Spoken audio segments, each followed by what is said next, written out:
Hi. You're saying goodbye to the pilot? Are you saying goodbye to the pilot? Say goodbye, pilot. We've had such a good time.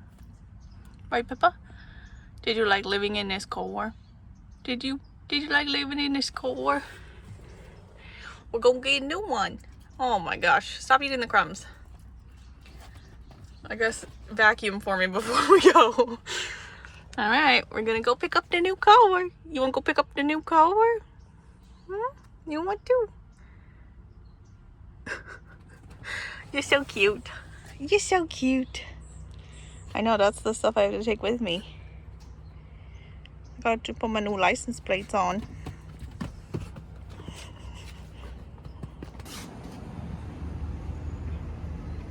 We're in the new car. Hi guys. So we are in our new car. Technically it's not new. Obviously it's used. If you guys know me, I don't buy new cars because I don't like to have a car payment. But we're in the new car. As I said in like an older vlog, like from a couple days ago, I'm not actually gonna say what kind of car this is or show the outside because as things move forward and my channel keeps growing, I'm trying to keep things a little bit more private, and obviously everybody knowing the CRV and the Pilot and now the camper so well, I'm trying to keep things a little bit more low key. But I'm so excited that we have the new car, and I'm going to tell you guys a few things about it and kind of why I chose to stay with an SUV and everything, but I just won't be showing or like touring the car at all.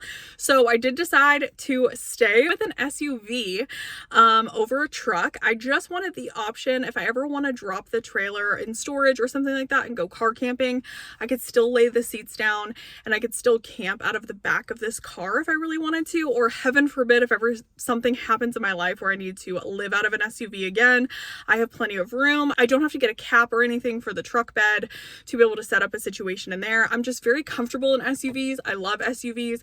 I know there are a lot of people who are truck people. I'm just an SUV person. I also decided to upgrade because the Pilot was nearing the end of its probably towing capability. It towed the camper fine, but if there was any high winds or mountains, I was just going really slow, and it honestly was kind of a middle situation to be able to save up enough money then to purchase a different car.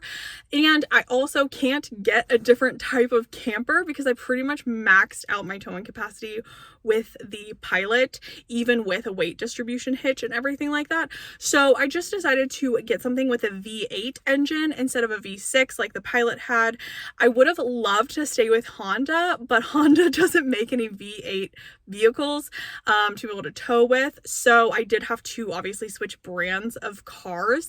And there's plenty of cars out there that have great towing capacity that are SUVs. If you don't want a truck, don't let the truck industry fool you. When you start to really look into payload and tongue weights and even just regular towing capacities of a lot of trucks, it's not that every truck on the market can tow pretty much everything, which is what it feels like a lot of the times. So I would really encourage you guys to look into more than just I'm looking for a truck and just assume that it's going to pull whatever you have to pull. There are lots of different trucks on the market that maybe don't have as much towing capacity as you might think. So anyways, so this is a 2013.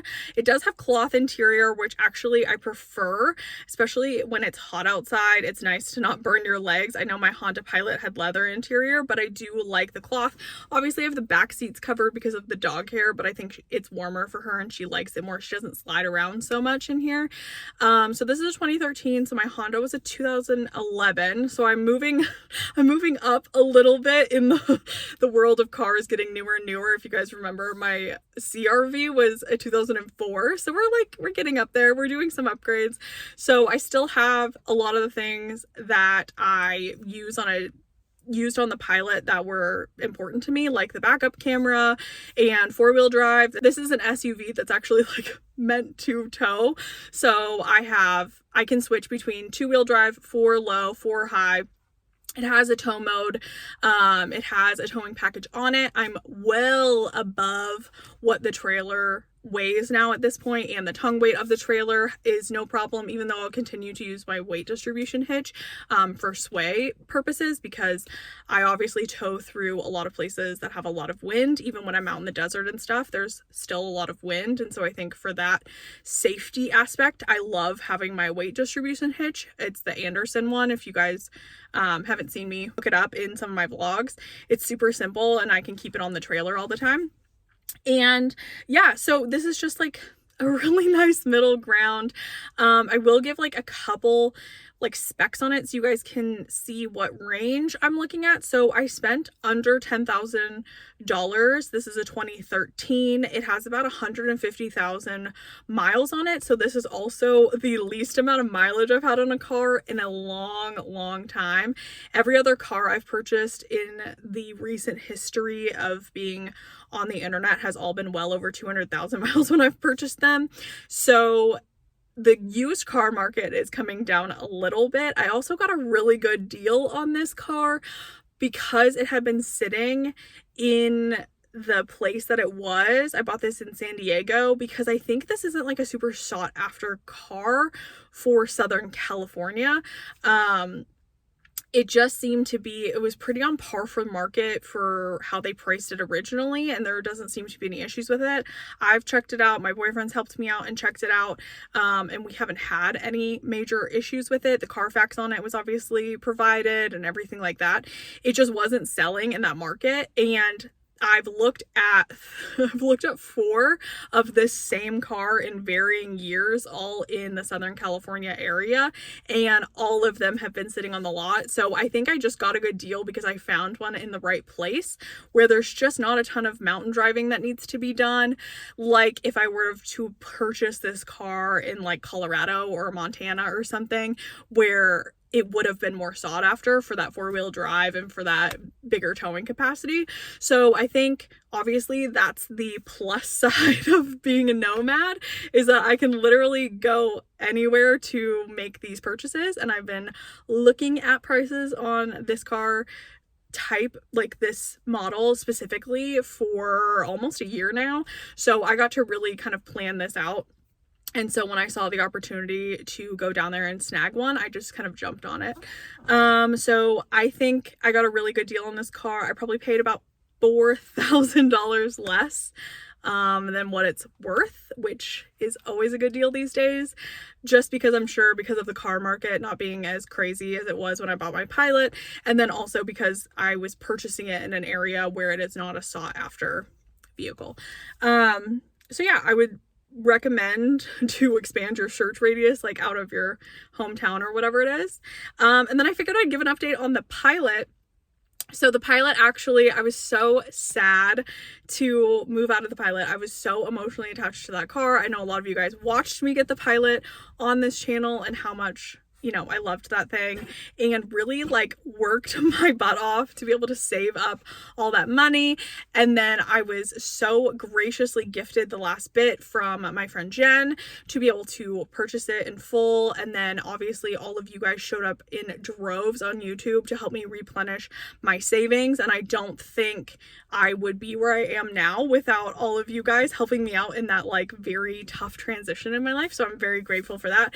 And because of that, emotionally, I like felt like I could not get rid of that Pilot. So actually it is going to my boyfriend's sister. And so it's not technically staying in my family.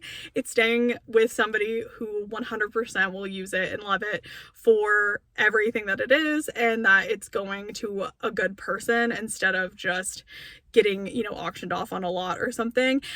So don't have to worry about that part. It's going to somebody who needs it. And I put it into storage so they can come and pick it up whenever they need to, and it didn't have to be this like super cold transaction of just like handing it over to a dealer as a trade-in, because I just really love that car. And while it may have served its purpose for me, it still has a lot of life in it, and I know she'll use it. And if she ever wants to travel in it and all of that, she will have that set up then on opportunity. So yeah, so I'm so excited to have this. I just wanted to give you guys a little glimpse into it, even though I'm not sharing a ton. Still a transition that I'm doing and I am very excited about. And so I think the next clip is going to be Pippa seeing the car for the first time and coming in here. And then yeah, I guess I will keep you guys updated on how it works as I travel more with it. But I did just tow it from San Diego now back out to where I'm out in the desert, and I was towing through like a windstorm and through the mountains, and let me tell you, it was a completely different towing experience. While the Pilot did really good, having this little bit bigger engine and bigger full-size SUV setup has just made things so much easier. So yeah, I don't regret my purchase at all. Obviously, not every car is going to be perfect, so if things crop up, things crop up. But at the same time, this is what I budgeted for. I got it under budget. I got to pay in cash, so I don't have a car payment. So I couldn't be happier right now. And yeah, I will see you guys on the next one. Bye! Were you exploring the new car?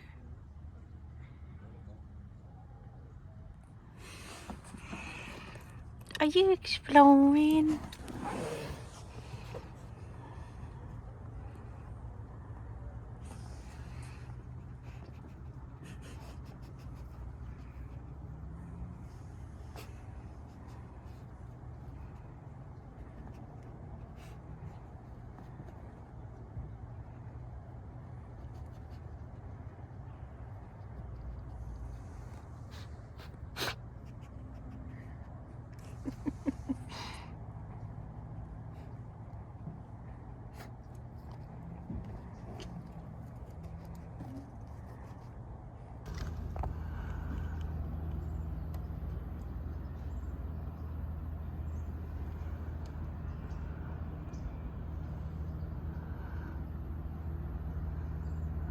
How was your first ride in a new car? Did you go for a good girl ride? Did you go for a good girl ride? You did, and we got your leash set back up. Good job. You went for a good girl ride. Yeah.